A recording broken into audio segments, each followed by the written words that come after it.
Back to another video. You already know where I'm at, and we're gonna be working on the Dart because I'm tired of neglecting this car.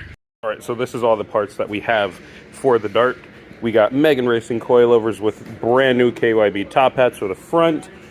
This one I'm hoping to get on today, a TurboTech Racing motor mount. This is the transmission mount to be specific. 2 new wheel bearings because Dodge Dart problems, and 2 new front lower control arms because the bushings on this one, I don't know if you guys can see that, it might be a little too dark. They're just torn. They're terrible. This whole section comes out. So I'm hoping to replace all that. Also, I guess I can show you why I got wheel bearings. So this is what a good wheel bearing is like. You can grab the rotor and there's no play. And then this is what a bad wheel bearing is like. Okay, so I've been doing quite a bit of work on here. Antoine's here. We're having a whole little fun time. Bunch of people here. But as you can see on this side, I got wheel bearing, Megan Racing coilover. I'm super excited about that. Brand new lower control arm. Luckily, my sway bar end links are already new. I replaced them not too long ago. Well, actually, time-wise, it was about 2 years ago, but it's probably only been 6,000 miles since they were on. Now, I would wrap this up, like put the brakes and all that back on the sway bar end link, but I have to come around here and do the driver's side. I really didn't, move in. I really didn't show how to do it because I wanted to learn how to do everything first before trying to explain it. But it's not too hard. One thing, make sure both of your sway bar end links are disconnected before you do your lower control arms. It'll help with like lifting everything up. And you're gonna start by just disconnecting everything. So obviously get your caliper off, your rotor off, because I'm doing wheel bearings. If you're not doing wheel bearings, you can skip the step of unbolting the wheel bearing, but you still need to take this off, especially because it makes it all a lot lighter. And then what you here, let's see if I can go to the wide angle. There we go. You're gonna wanna just take all this, you're gonna take your whole shock out, and then it is this nut and bolt, so you're gonna end up taking this whole front arm off, which is 3 bolts, one here and here, and then there's 2 underneath. I can show you later, and it's gonna be 3 in the front.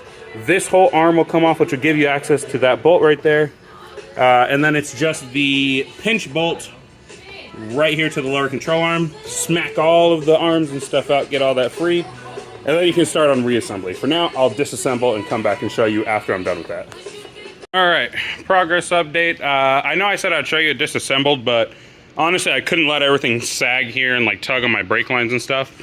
But I got the lower control arm in on this side. It's not too hard when you have everything disassembled. It's just a little finicky as it would fitting any control arm in a car.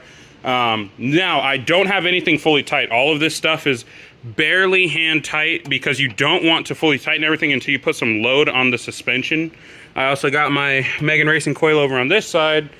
And then heading to the back, we pulled the springs out. It is literally a tool-free process on darts to pull out the springs. You just grab it. It goes in right here, from here to there. You just grab and pull down and pull forward. They're not under enough tension to where it's going to send the spring flying. And then I just got the rear shock absorber out. It is 1 bolt on the bottom and then 2 up top, and you have to transfer that top piece over to your new coilover, or shock absorber, I should say, and it bolts in from the bottom. You do not need to undo anything in the trunk. We learned that, after the fact. It is all from the bottom. I suggest taking a razor knife, cutting some slots into your plastic. That way you can get your socket in there more straight.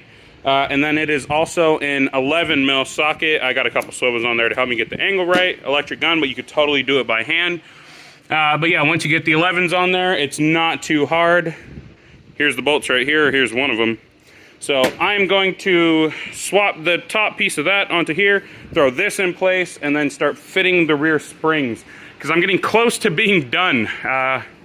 This has been a big project on the Dart, but I really needed to do some R&R to this car.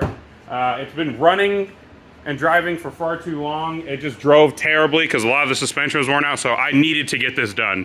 So I'm gonna get right back to work. I'll update you guys once I have that wrapped up and probably the rest of the car back on all the wheels, because there's not much more to show after that. Well, it is the next day. So yesterday I had things to do, so I was trying to wrap up the dart quickly. I was also really tired and dehydrated. Stay hydrated, drink water. If you live in Arizona or anywhere where it's hot, summer's here now. But I wrapped up the dart and I did drive it home. And overall, I got the ride height pretty good. The rear, I thought I set it higher, but then I forget coilovers settle. So yesterday it looked like it was sitting almost an inch higher, but now it's back down to pretty much where my lowering springs had it. So I'm okay with the front fitment. I like that. Obviously this is going to look like ass. It is a spare, so let's go to the other side. You know what? The rear I am okay with too. I'm full on happy with the stance of this car. I'm actually happy about that. So driving the car home, actually, let's talk about the process of getting the dart started. My battery in here is cooked. It is no longer a functioning battery. I got the jump pack on there. I started the car, drove it to Chris's shop. 6 hours later, when I was ready to start the car again, dead. I got it jump started yesterday, which, okay, I'm getting ahead of myself again. I have a jump pack. I had a jump pack. I fully charged it the night before. So I jump started the car. I still had tons of battery life on the jump pack. I go to jump start it again at Chris's shop and it blew up.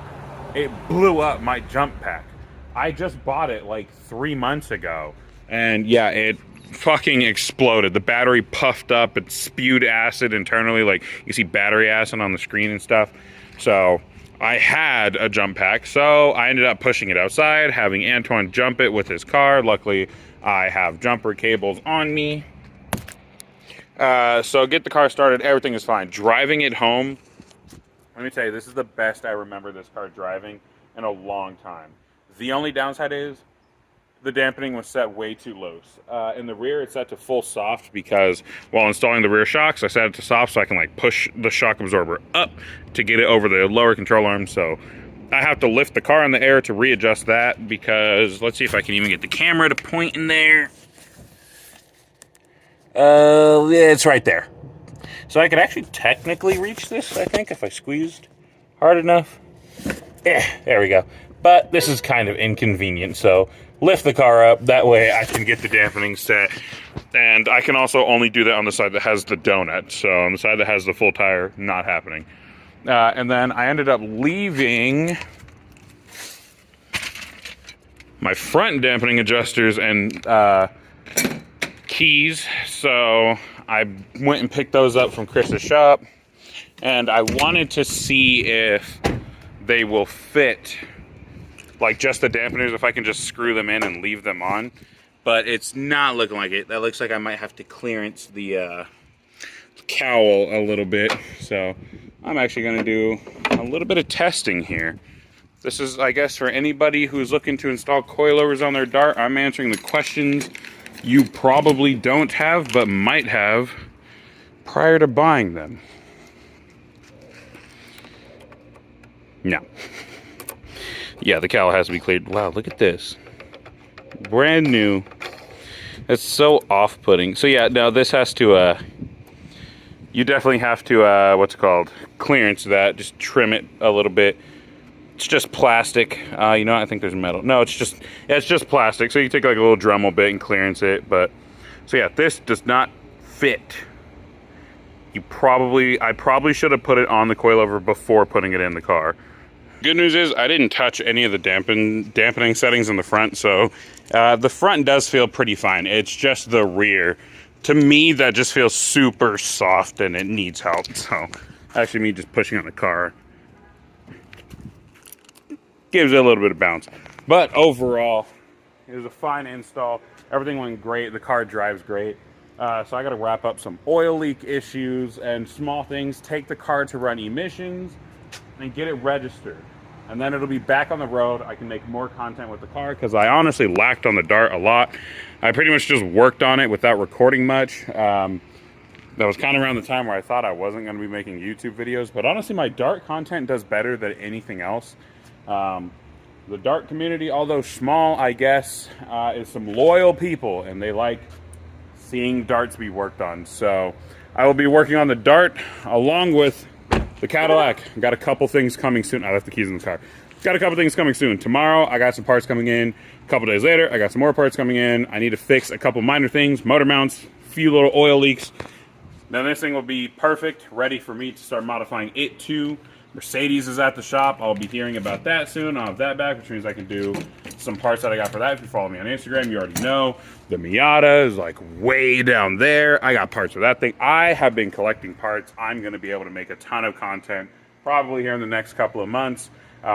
Now that I have actual free time, my work schedule has changed. So yeah, if you guys want to see me and any of my vehicles some more, please subscribe. I'd love to gain subscribers and make more content for you guys and get feedback. I want to learn how to make my content better, more enjoyable, more watchable. But instead of rambling on, I'm going to end the video here. So please come back, watch more if you enjoyed. Peace out.